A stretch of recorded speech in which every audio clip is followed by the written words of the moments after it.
verde e rosa também. Verde, rosa e outras cores, né? Verde, rosa e outras cores. Mas, ó, tô com uma pulseira rosa e uma calça verde. E é a escola que eu gosto. É a Mangueira. É a Esse Mangueira? é o samba enredo da Mangueira desse ano. Com transmissão e cobertura completa aqui da Band News FM. As escolas de samba começam a pisar hoje na Sapucaí, também no Anhembi. A gente tem informação agora direto do Rio de Janeiro com o Mário Dias Ferreira. Bom dia, Mário. Bom dia, Carla, Sheila, Megali e a todos. E carros alegóricos já estão posicionados na Avenida Presidente Vargas, que tem uma interdição no acesso ao Sambódromo Marquês de Sapucaí, que vai ferver logo mais com o início do Carnaval Carioca. Agora pela manhã vai ter a entrega da chave da cidade ao Rei Momo, uma cerimônia tradicional que o prefeito Eduardo Paes vai participar. E à noite a transmissão aqui no Grupo Bandeirantes de Comunicação, na TV e também aqui na Rádio Band News FM da série Ouro, que é o grupo de acesso. São 15 escolas, 7 se apresentam hoje. Destaque para Estácio de Sá e São Clemente, tradicionais que já estiveram na elite do Carnaval Carioca, e é esperado um grande público. A cidade está lotada, um calor no Rio de Janeiro, 3h30 da manhã já estava marcando 31 graus nos termômetros na Zona Sul. Tem previsão de chuva, mas o pessoal não está desanimando. O trânsito está bem difícil hoje aqui no Rio de Janeiro por conta de fechamentos ali perto da cidade do Samba, zona portuária, alguns blocos, 21 autorizados aqui no Rio de Janeiro, mas alguns já durante toda a madrugada se apresentando ali próximo ao Museu do Amanhã. Então só se fala em carnaval aqui no Rio de Janeiro e trânsito congestionado. Mas a festa é muito grande, todo mundo na expectativa para a transmissão da Liga Ouro, que é o grupo de acesso, logo mais aqui na Band News FM Rio, nessa transmissão conjunta com São Paulo, sensacional. Eu gostava dos desfiles da Imperatriz. Eram muito luminosos, tecnológicos. É assim ainda, ô Mário? Ainda é uma marca dessa escola? Os desfiles mais visualmente impressionantes? Muito luxo, né? A Imperatriz Leopoldinense, mas também depende do carnavalesco. A gente tem o Paulo Barros com uma característica, né, bem criativa. A Rosa Magalhães, ela tinha muito luxo. Acredito que ela teve uma passagem por lá também, nesse momento que você falou dessa luz. Mas muitas escolas de samba, inclusive as do Grupo Especial, que vão se apresentar no domingo e na segunda-feira, também estão nessa expectativa para trazer o melhor carnaval possível. E a grande cereja do bolo desse carnaval é a Portela, da Águia, a mais tradicional, fazendo o centenário. É uma grande expectativa, fora Beija-Flor, a atual campeã, Grande Rio, são grandes escolas. Tá difícil de trazer um favorito esse ano para o título do carnaval.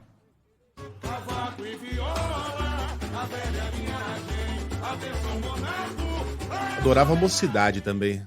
A fase que eu acompanhei e gostei muito de desfile, a Mocidade era uma das mais fortes, com o Paulinho cantando ali, com sambas inesquecíveis, né? Eu vejo a lua no céu, a mocidade. A criançada na sorrindo. infância formando a coisa do time, a paixão pelo time, pela escola de samba também, porque fica, a gente né? está falando de a gente está acompanhando a distância, né? Claro que a gente não vive na comunidade do Rio de Janeiro, então a gente assiste os desfiles pela TV, vê quem se sai melhor ali e acaba gostando mais dessas escolas. Não Qual tem samba jeito. nos pega mais, né? É verdade. Os temas também, eu também comecei a curtir muito a Mangueira depois daquele desfile em homenagem ao Tom Jobim, da Beija-Flor, com aquele dos Ratos de Urubus, lá, Minha Fantasia, que não ganhou, né? Um dos desfiles históricos que não ganharam. Que era Joãozinho 30? Já era o Joãozinho 30, do Cristo censurado, né? Aquilo foi histórico. 1985, talvez? 88? Pode ser. Por aí. Foi a segunda metade da década. O Carioca deve estar se retorcendo agora, porque todo mundo sabe de cor, né? Em que ano isso aconteceu. Não é tão assim. Mangueira 88, tem ouvinte mandando, não, aí é outra coisa. Acho que ele tá falando o melhor samba de todos os tempos. Não sei, hein? A Gaviões reivindica esse também. Mangueira 1988. 89. O da Gaviões os é ouvintes muito escrevendo. bom também. Que é aquele, me dê a mão, me abraça. Isso aí O toca no Salgueiro Rio de Janeiro explode também, coração, né? Oi, Mário. O Salgueiro explode coração. Demais. Verdade, Bem lembrado.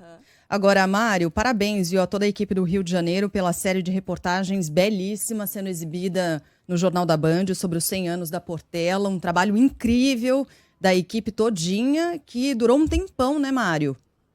Foi, desde o ano passado, a equipe aqui, tanto da rádio quanto da TV, fazendo esse trabalho belíssimo, acompanhando a escola, tanto na Cidade do Samba, no Barracão, o ensaio técnico, que foi muito legal. No último final de semana teve a lavagem da Sapucaí também, com as baianas, com o teste de som e luz. E tem também, fora isso, a questão dos ingressos, né? Para o grupo especial, 120 mil pessoas são esperadas por dia. É um público recorde, segundo a Aliesa. Fora os camarotes também, que ali você tem uma casa noturna em cada camarote. Às vezes o pessoal nem acompanha direito o que acontece na avenida, porque são muitas atrações, muitos artistas. Então o carnaval aqui no Rio de Janeiro tem a expectativa de ter 5 milhões de pessoas circulando pela cidade, movimentando 4 milhões e meio a economia aqui no Rio de Janeiro. Então são números impressionantes aqui no Rio de Janeiro. Só aqui na rodoviária, para quem vem de ônibus, está pegando um baita engarrafamento, quase 500 mil de pessoas. E nos aeroportos também, ontem, o pessoal sendo recebido com carnaval, com samba, lá no Galeão Internacional Antônio Carlos Jobim, no Santos Dumont também uma movimentação muito grande, depois de 2 anos com pandemia que a gente não teve esse carnaval, o ano passado foi fora de época e também com uma certa restrição, né?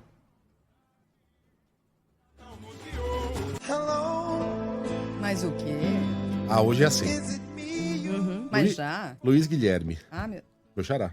Olha. Essas máscaras são de festa swing. Mano, como é que você sabe, Luiz Guilherme? Eu não saberia dizer. Então, também não sei identificar isso. Aí, piada com a mangueira entrando, aquela coisa. Lógico, mas aí, né, gente? Eveline Souza diz, bom dia, Carla Bigado. Descobri um bloco bom pra gente ir, o bloco das Bruacas de Paranapiacaba. Te amo. Mas Também, se ela vai Eveline. junto, é brincadeirinha. Beijo, Bru. A Rosiane Arroxo diz que o Megali é o mestre-sala da Band News. Eu completaria com tem razão. Vou passar o carnaval inteiro na sala. Tem mais? Suzana. Bom dia. Estão ridículos. Viu, Mário? Essa é pra você. Faltou minha máscara ridícula, então, aqui, né? Não é essa? Brincadeira.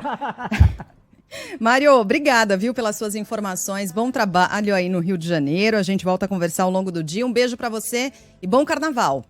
Valeu, beijo. Valeu. Beija-Flor 89, do Ratos de Urubu. Salgueiro 93. E Mocidade, a que eu citei aqui, 92. Do Gaviões, puxando pela memória, eu diria 95. O Me Dê a Mão, Me Abraça. Mas eu também posso estar errado. Vamos lá? Vamos lá falar de São Paulo também. Vamos falar também do Carnaval de São Paulo, até porque a partir de hoje à noite a gente tem transmissão conjunta dos desfiles das escolas de samba Rio de Janeiro, São Paulo, juntas na nossa transmissão, desfiles do Grupo Especial em São Paulo, começando às 11h15 da noite. Quem traz informação é a Jordana Araújo. A Independente Tricolor abrirá a primeira noite de desfiles do Grupo Especial do Carnaval de São Paulo. Com o enredo Samba no Pé, Lança na Mão, Isso é uma Invasão. A previsão é que a escola entre na avenida às 11h15 da noite. Em seguida, acadêmicos do Tatuapé farão uma homenagem à cidade de Paraty. Terceira escola da noite, a Barroca Zona Sul contará a história dos Guaicurus, povos primários que habitavam o Centro-Oeste antes do descobrimento do Brasil. A Unidos de Vila Maria levará para a avenida a própria trajetória, da fundação aos grandes desfiles. A Rosas de Ouro exaltará a luta, a força e as conquistas do povo negro através dos tempos com o enredo Quindala, que o amanhã não seja só um ontem com um novo nome. A Tom Maior fará um culto às mães pretas ancestrais. Fechando a primeira noite de desfiles, a Gaviões da Fiel levará o tema em nome do Pai, dos Filhos, dos Espíritos e dos Santos. Amém. A Band News FM transmite os desfiles do Grupo Especial de São Paulo e da Série Ouro do Carnaval do Rio de Janeiro, hoje e amanhã, a partir das 9h30 da noite. Em Salvador. E nos meus braços, esse amor é uma canção. Eu não consigo te esquecer. O dia começou oficialmente ontem. Na abertura teve Ivete Sangalo em cima do trio e milhares de pessoas foram às ruas e acompanharam ainda apresentações de Cláudia Leite, Bel Marques, Isa e Ludmilla. Luiz Felipe Veloso. O Carnaval de Salvador acabou com a saudade dos foliões, com quase 70 atrações logo no primeiro dia de festa em 3 circuitos. A festa começou oficialmente ontem de tarde na Orla e a jornada só acabou na madrugada de hoje. A estratégia foi chamada de Super Pipoca, por causa da quantidade de desfiles abertos ao público sem cordas. Na pipoca se apresentaram Saulo Fernandes, Isa com Carlinhos Brown, Pablo Vittar, Ludmilla, Léo Santana, Cláudia Leite, Xande Harmonia. Olha, foi muita atração e só atração de qualidade, viu?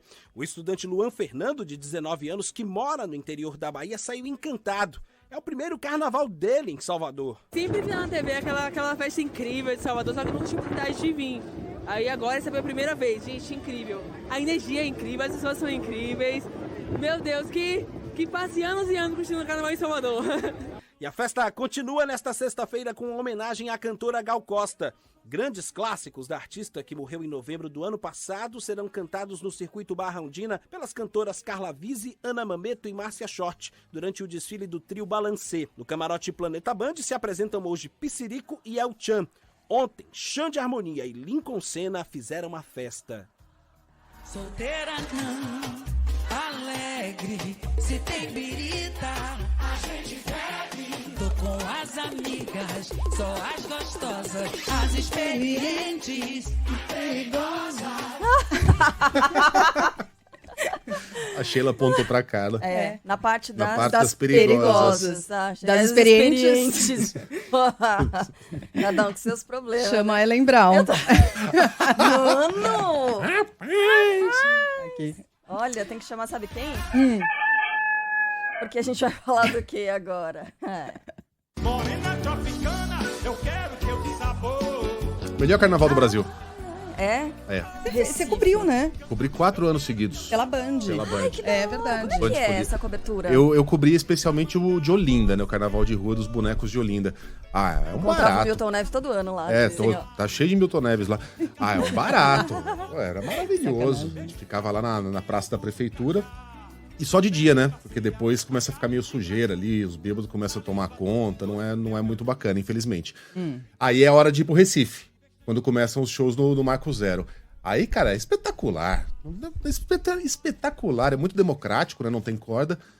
Você vai andando ali, tem um show do Alceu Valença, aí anda mais um pouquinho, tem o Maelba Ramalho, aí o bloco do Quanta Ladeira, aí toca um show do Lenine, aí um Queiroga. Cara, e é maravilhoso. Não tô querendo desvalorizar nenhum dos carnavais do Brasil aqui. Veja que tô deixando de fora até o de Minas Gerais. Mas esse aí conquistou meu coração de uma maneira que nenhum outro até agora. Bom, o Galo da Madrugada já começou a cantar. Depois de 2 anos de pandemia, a festa voltou em grande estilo, com o tema Voltei Recife. Entre as mais de 50 atrações na capital do frevo, tem Alceu Valença, Geraldo Azevedo, Elba Ramalho, Gabi Amarantos, Caetano Veloso e Fafá de Belém. Tá bom pra você? Coisa maravilhosa, hein? Demais. Segundo o presidente da Fundação de Cultura Cidade do Recife, Marcelo Canuto, a folia valoriza a tradição. Eu estou aqui, ao vivo. Show do carnaval. Não, ele diz que a folia valoriza a tradição popular, ou seja, a festa nas ruas. O forte do carnaval de Recife é o carnaval de rua. Existem algumas, sim, festas privadas, mas isso não é o forte. Né? E aí o segmento, independente do segmento social e econômico, participa do de rua. E é por isso que o poder público, aí no caso a Prefeitura do Recife, ele fomenta isso. Quando a gente bota esses 44 polos, é para que o recifense ele não precise se deslocar para o centro, por exemplo, que é o grande palco. E nesse ano tem Galo da Madrugada em São Paulo. É o maior bloco do mundo.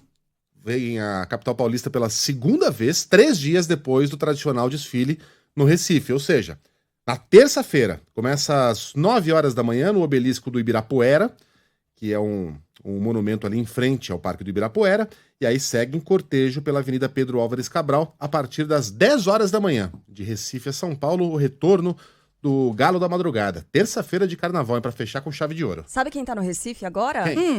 O nosso ouvinte. Cadê? Acabou de mandar uma mensagem, repassei a foto pro Thiago Rossi. Cadê? Aí é o Renato, será?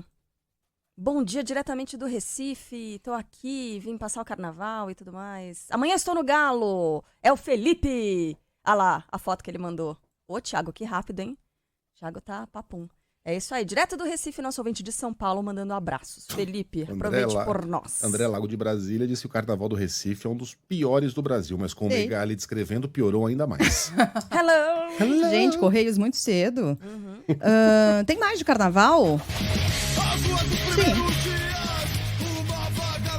conheço essa voz. Uhum. Sim. É de quem estou pensando? É de quem você está pensando.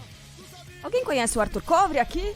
O nosso queridíssimo, tô perguntando pros nossos ouvintes. Claro que conhece, todo mundo conhece o Arthur. Quem tá em São Paulo do Cidade em Retratos, aquela série maravilhosa, fantástica de entrevistas, ele encontra personagens pelo Brasil.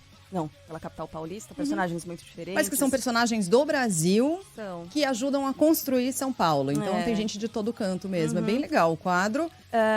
Lembra da equipe do esporte? Lembra aquela entrevista, a famosa entrevista do goleiro Cássio, que não dá pra eu entender o que ele fala? Foi o Arthur Covre, não sei o quê. Lembra uma vez que o Tietê demorou pra sair do vestiário no meio de uma partida? E aí o Arthur foi fazer a entrevista e falou: Tietê, e aí? Foi Titi ou foi Tchotchô? Você lembra disso? Claro que eu Viralizou, Vem né? tudo ao vivo, assim, vem tudo na umas hora. ótimas. O Arthur é sensacional. Uma vez na Fórmula 1, ele entrevistou um cara na arquibancada. Falou: você curte o ronco dos motores? O cara, curto muito. E você ronca? E como se não bastasse tudo isso, Arthur Covre, agora também nosso coordenador aqui da redação, também manja de Tem uma punk banda, rock. né? Ele tem uma banda já há um tempão, Cara, faz shows, já fez shows pelo internacionalmente mundo. conhecida. Exatamente. Flickets. Em Curitiba, o carnaval um pouquinho diferente. Tem o Cycle Carnival e a tradicional Zumbi Walk. Fala aí, Ângelo Sfire. Depois de 2 anos sem carnaval de rua devido à pandemia, a tradicional Zumbi Walk de Curitiba está de volta. No domingo, o centro da capital paranaense deve ser tomado por milhares de zumbis. A expectativa é reunir 25 mil pessoas. Também retorna ao calendário carnavalesco de Curitiba após 2 anos o Psycho Carnival, considerado o maior evento de psychobilly da América Latina. O esquenta foi realizado nesta quinta-feira e os shows seguem até segunda. Na 22ª edição do festival, 39 atrações nacionais e internacionais se apresentam em Curitiba, com destaque para bandas como Cães Vadios e No Milk Today, além de lendas do punk rock brasileiro como Os Replicantes e Flicts. Aí, ó, Arthur Covre. Então. Cadê? O Pablo Fernandes jogou aqui, ó.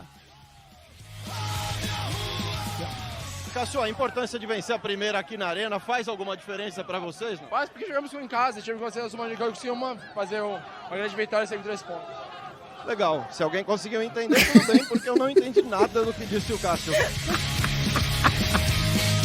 Vai virar uma vinheta isso aqui, hein, gente? Tá louco. Isso é muito bom.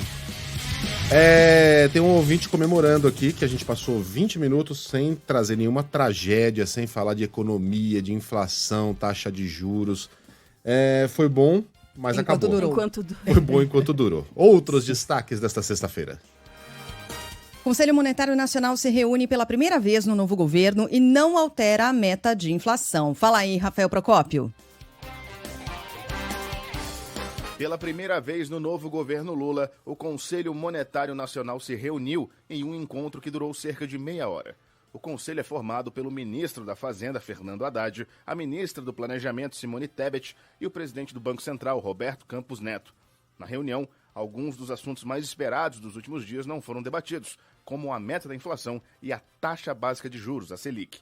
No entanto, Haddad já tinha afirmado que uma mudança na meta de inflação para este ano não estava na pauta, e esse índice segue em 3,25%. Recentemente, Lula e o Ministério da Fazenda criticaram a taxa básica de juros, e isso gerou uma expectativa de mudança, o que também não aconteceu. A Selic continua em 13,75%. Entre as definições da reunião estava o balanço do Banco Central relativo ao ano passado. Segundo divulgado, a instituição registrou um prejuízo de quase 300 bilhões em 2022. Ontem, Lula afirmou que não cabe a ele ficar brigando com o presidente do Banco Central para baixar a taxa básica de juros, que está em 13,75% ao ano. Em entrevista à CNN, o presidente ligou Roberto Campos Neto a Jair Bolsonaro e também a Paulo Guedes. Não cabe ao presidente da República ficar brigando com o presidente do Banco Central. Eu até teria direito, porque ele não é presidente do Banco Central indicado por mim. Ele foi indicado pelo Bolsonaro. Ele foi indicado pelo Guedes. Então significa que a cabeça política dele é uma cabeça muito diferente da minha cabeça e da cabeça daqueles que votaram em mim. Mas ele está lá, tem um eleito, tem um mandato. A única coisa que eu quero é que ele cumpra aquilo que está na lei que aprovou a independência do Banco Central. Ele tem que cuidar da inflação, ele tem que cuidar do crescimento, tem que cuidar do emprego. Na mesma entrevista, Lula disse que Dilma Rousseff é uma pessoa extraordinária e confirmou que vai indicá-la para assumir o Banco dos BRICS. O grupo é formado por Brasil, Rússia, Índia, China e África do Sul. Atualmente, a instituição é comandada pelo empresário brasileiro Marcos Troio, que deixaria o cargo. Dilma é uma figura extraordinária. Possivelmente, se eu não tivesse sido presidente e eu tivesse sido ministro político da Dilma, não tivesse acontecido o que aconteceu. Porque acho que faltou um pouco de conversa, um pouco de paciência. Mas a Dilma é uma mulher extraordinária, uma pessoa digna, de muito respeito. E o PT adora ela. Ela, junto à militância do PT, ela é muito querida. E ela tem uma coisa que ela é muito competente tecnicamente. Se ela for presidente do Banco dos BRICS, será uma coisa maravilhosa para os BRICS, sabe? Será uma coisa maravilhosa para o Brasil. A ver, não há perseguição, preconceito e machismo. Pelo contrário, é observação dos fatos e do histórico da ex-presidente. Eu concordo com Lula que Dilma, não a conheço pessoalmente, embora já a tenha entrevistado algumas vezes, seja uma pessoa extraordinária. Imagino que sim. É uma mulher honesta, uma mulher que recusou-se a praticar o jogo do toma lá da cá da política, pagou seu preço, né? Foi vítima do que muitos consideram uma grande injustiça em 2015. É um símbolo dessa injustiça para boa parte dos petistas. Tudo isso é verdade. Mas essa competência técnica a gente não viu. A gente não viu. Como ministra de Minas e Energia, Dilma foi quem autorizou a compra de Passadina. Ela foi inocentada por isso. Mas o fato é que foi um péssimo negócio. Por mais que não tenha havido dolo, foi uma decisão desastrada dela e do conselho do ministério. E como presidente, a Dilma, pelas suas decisões, e do ministro da Fazenda, então o ministro Guido Mantega, nos levou à pior recessão da nossa história. Não obstante os inúmeros alertas de economistas e especialistas de que aquela política estava levando o Brasil para a beira do abismo. A Dilma tentou dar um cavalo de pau depois. Tentou fazer um ajuste fiscal depois da sua reeleição em 2014. Lembram-se? Ela tocou o Mantega para fora antes mesmo da virada de governo e começou a buscar economistas que a ajudassem a fazer esse ajuste fiscal, mas faltou também negociação ao Congresso, porque Dilma não é dada a isso. Então, essa competência técnica para assumir um cargo nesse momento tão importante, a gente não viu. A Flor, não tem nada de perseguição aqui. É observação fria dos fatos nos cargos exercidos por Dilma Rousseff. Quem sabe seja diferente a partir de agora. Tomara.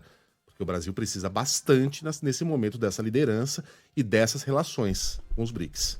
Bom, a gente segue falando da agenda econômica porque é o tema mais importante, o tema mais caro, e aí com duplo sentido para o governo, né, nesse início de mandato. O salário mínimo será reajustado e a tabela do imposto de renda corrigida ainda neste ano. Fala aí, Leandro Aislan.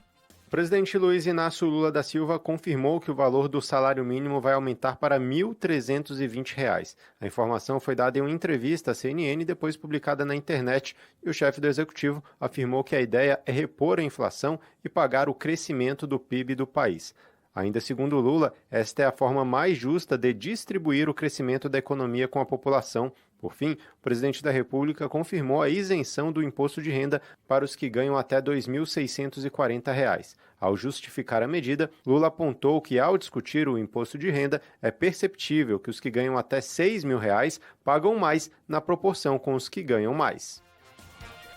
A Procuradoria-Geral da República defende arquivar o inquérito aberto contra Jair Bolsonaro por associar a vacina contra a Covid à AIDS. Adriano Oliveira. A Procuradoria-Geral da República defendeu que o Supremo Tribunal Federal arquive o inquérito aberto para apurar a conduta do ex-presidente Jair Bolsonaro ao associar falsamente as vacinas contra a Covid a um risco maior de contrair o vírus da AIDS. A questão contraria o entendimento da Polícia Federal e destaca ainda que não há elementos mínimos para oferecer denúncia contra Bolsonaro e seu ajudante de ordens, Mauro Cid. No mesmo dia, Bolsonaro tinha divulgado uma outra informação, a de que pessoas teriam morrido de pneumonia durante a epidemia de gripe espanhola na Europa por terem usado máscaras. Não há dados históricos que comprovem essa afirmação. Em dezembro, a Polícia Federal afirmou ao STF que Bolsonaro cometeu incitação ao crime ao divulgar as informações falsas, desestimulando o uso de máscaras e a vacinação contra a Covid no país. Segundo o Código Penal, incitação ao crime é conduta ilegal que pode dar prisão de 3 a 6 meses. A Agência Nacional de Vigilância Sanitária e outras autoridades de saúde já esclareceram que as vacinas não trazem doenças, pelo contrário, evitam contaminação. Que coisa, né? A lindora. O nosso presidente vai lá, associa uma vacina à AIDS. A gente, como consequência também disso, também desse discurso deplorável de Bolsonaro, está vivendo uma crise de vacinação em que nenhuma das campanhas consegue atingir a sua meta mínima, mas a procuradora acha que uma coisa não tem relação com a outra e que a palavra de um presidente deve entrar por um ouvido e sair pelo outro. É bastante impressionante. Caberá agora aos juízes brasileiros, ao analisar caso a caso, definir as punições aos inadimplentes após o aval do Supremo Tribunal Federal para apreender a CNH, o passaporte ou até barrar os endividados em concursos públicos. A decisão foi tomada na semana passada por 10 votos a 1. O único ministro que votou contra foi Edson Fachin. Para a Corte, as medidas previstas no Código de Processo Civil são uma forma de obrigar o devedor a quitar as dívidas, mas não podem afetar direitos fundamentais e atender aos princípios da proporcionalidade e da razoabilidade. É o que explica. Lembra que a gente encomendou ontem essa explicação? Yes. O Aidar não falha. Ele tarda. Ontem ele não estava nos ouvindo. Aí tardou um pouquinho porque ele foi avisado por amigos que a pergunta havia sido feita no ar. Mas ele explicou que, segundo que a decisão atinge, sobretudo, aqueles que se negam a quitar os débitos de forma intencional. Aquele cara que anda com uma SUV por aí e não paga a dívida do sujeito do armazém. Aquele cara que viaja para o exterior e não paga a dívida que tem com um cartão de crédito. Por isso, a apreensão do passaporte e da carteira de motorista é nesses casos. Então é importante, sim, né? Aí faz sentido, é. Faz, Tem mas todo a gente... processo antes disso dessa definição ser determinada no final, né? Isso. Ali de retirada da carteira de habilitação, do passaporte. Então, o juiz vai analisar. O juiz é uma pessoa né? que cada um dos casos. Analisa cada um dos casos. Não vai baixar um decreto e você tem que entregar a sua carteira se você estiver devendo R$10 para alguém. Isso, o juiz não tem que cumprir ipsis literis o que está escrito ali. A Carla Bigato atrasou a prestação de um dos meus 42 imóveis. Isso, de um dos imóveis que ela comprou com entrada em dinheiro vivo. Aí o cara não vai tomar o passaporte dela, não é assim. Mas aí, claro, a gente fica na dependência do bom senso do juiz. Mas ontem tinha muita gente com essa dúvida, sabe? Porque se a gente pegar o percentual de brasileiros endividados, o pessoal ficou de cabelo em pé ontem, falando, caramba, eu vou perder minha carteira de habilitação? Para quem tem passaporte, perder passaporte? Não será assim. Exatamente. Enfim, importante o esclarecimento. Se você andar por aí ostentando, você está devendo a prestação de uma geladeira. Não, algo maior, vai. Você tá com uma dívida... enfim, pendurada lá, um papagaio pendurado faz anos. Anos, exatamente. E trocou de carro. De um mês pro outro. E trocou de carro. Comprou um carro blindado. Aí o juiz vai olhar aquilo e falar, epa, peraí, que história é essa?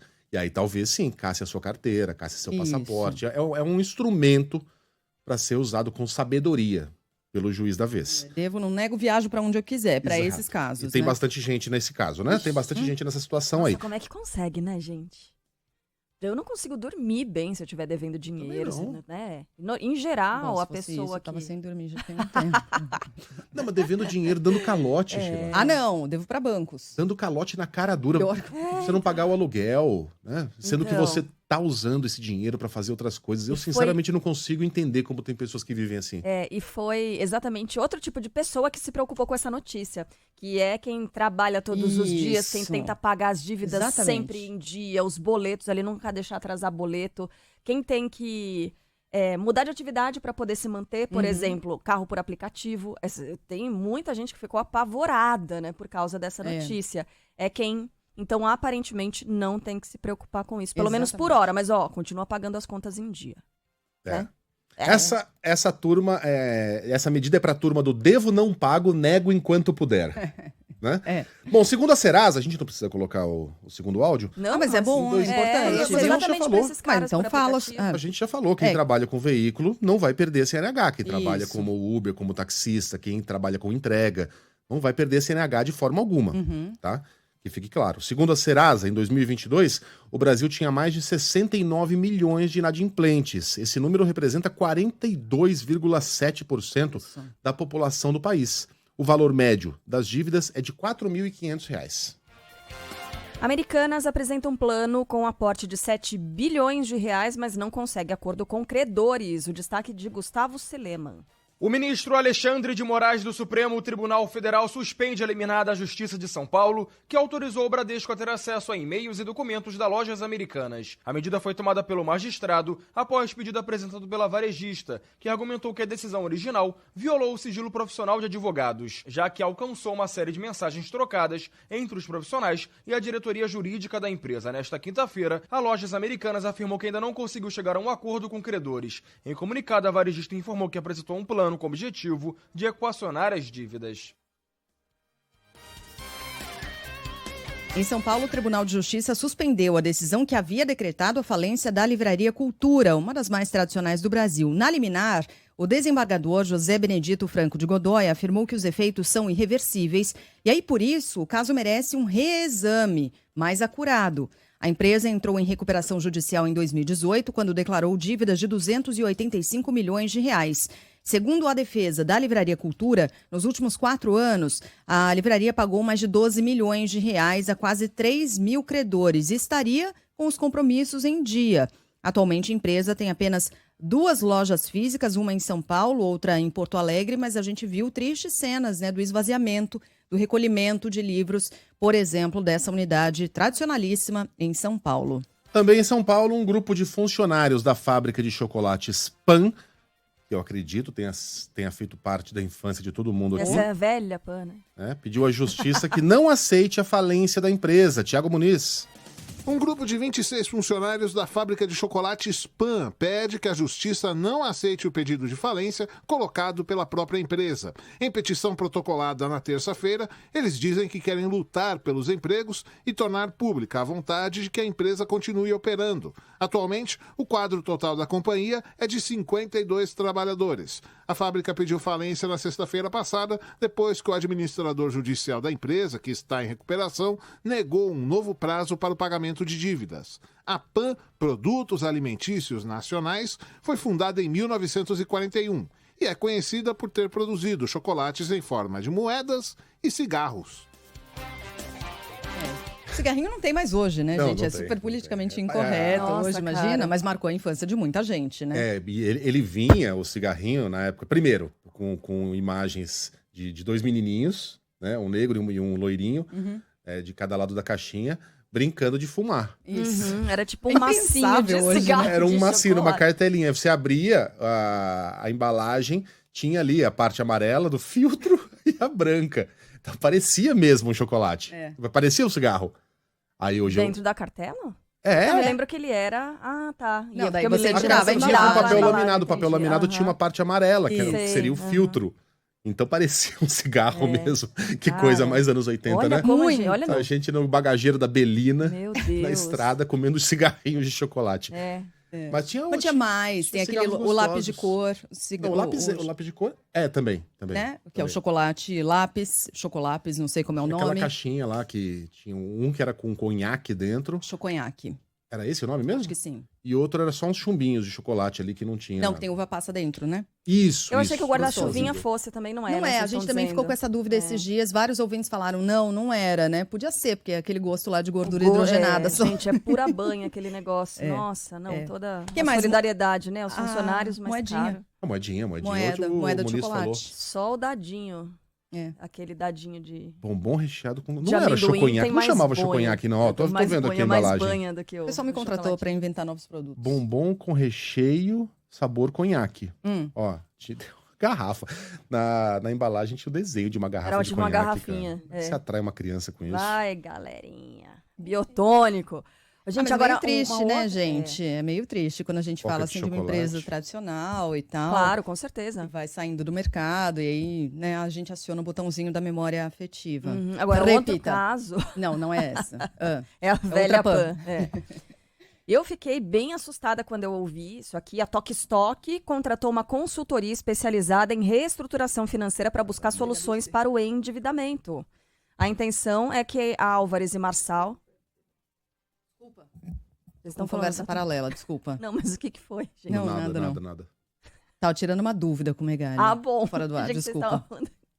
Foi mal. A intenção é que Álvares e Marçal ajude a varejista de móveis e decoração a negociar as dívidas com credores, estimadas em mais de 600 milhões de reais. Os problemas vieram à tona depois que um fundo imobiliário revelou a ação de despejo contra a Tokstok por falta de pagamento de aluguel. Caraca! São endereços em São Paulo, em pontos muito caros, né, para se alugar, para se manter. São lojas enormes. Então, você imagina, problemas depois de um fundo imobiliário revelar ação de despejo contra a Tokstok por falta de pagamento de aluguel. A ação é referente a um centro de distribuição em Extrema, no interior de Minas Gerais. Vamos voltar a falar sobre a situação da Turquia. Quase 300 horas depois do terremoto que atingiu drasticamente Turquia e Síria, mais 3 pessoas são resgatadas com vida. O Arthur Coelho traz informação. Mais 3 pessoas são encontradas vivas sob os escombros do terremoto de magnitude 7,8 que devastou parte da Turquia e Síria há mais de 10 dias. Após 248 horas, Aleyna Omis, uma adolescente de 17 anos, foi retirada dos escombros em Kahramanmaraş, uma cidade do sul do país e próxima do epicentro do tremor. Na mesma região, o canal NTV anunciou o resgate de uma mulher de 42 anos dos destroços e encaminhada para o hospital. No distrito de Antakya, província de Hatay, uma criança de 12 anos foi retirada com vida dos escombros. Ela passou 260 horas soterrada. Segundo a agência de desastres do país, são 38.044 mortos na Turquia e quase 6 mil mortos na Síria. Mais de 253 mil equipes de busca e resgate estão atualmente trabalhando no campo. Equipes e materiais de socorro foram enviados para a região com 121 helicópteros e 75 aeronaves. 26 navios também foram designados para o transporte de pessoal e para a evacuação de pessoas.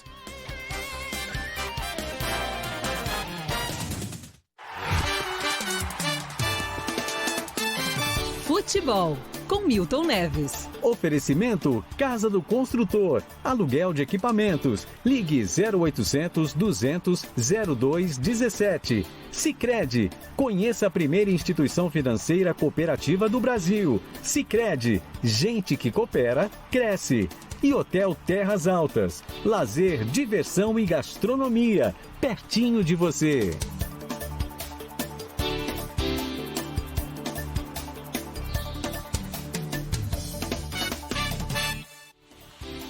Fala, Milton, bom dia. Sabe onde ele tá nessa imagem aí? A gente tem que contar. Vamos explicar.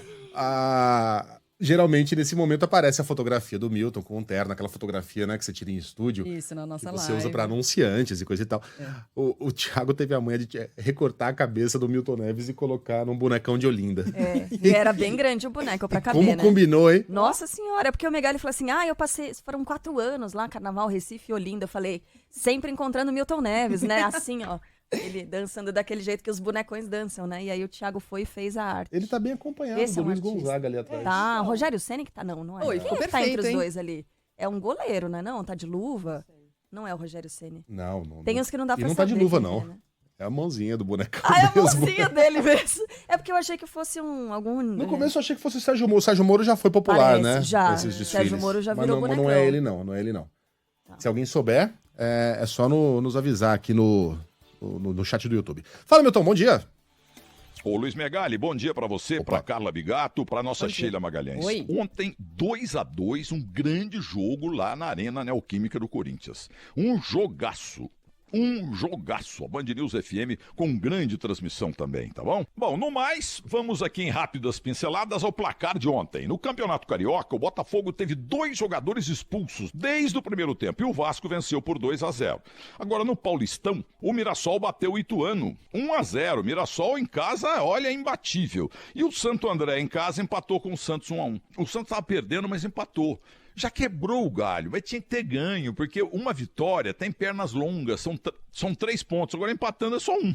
Mas pior que o Santos vem até perdendo, né? Aí não amealha nenhum ponto. E o Corinthians e o Palmeiras empataram 2-2, um grande jogo sem dúvida alguma, à altura da história do Corinthians e na história também da Sociedade Esportiva Palmeiras.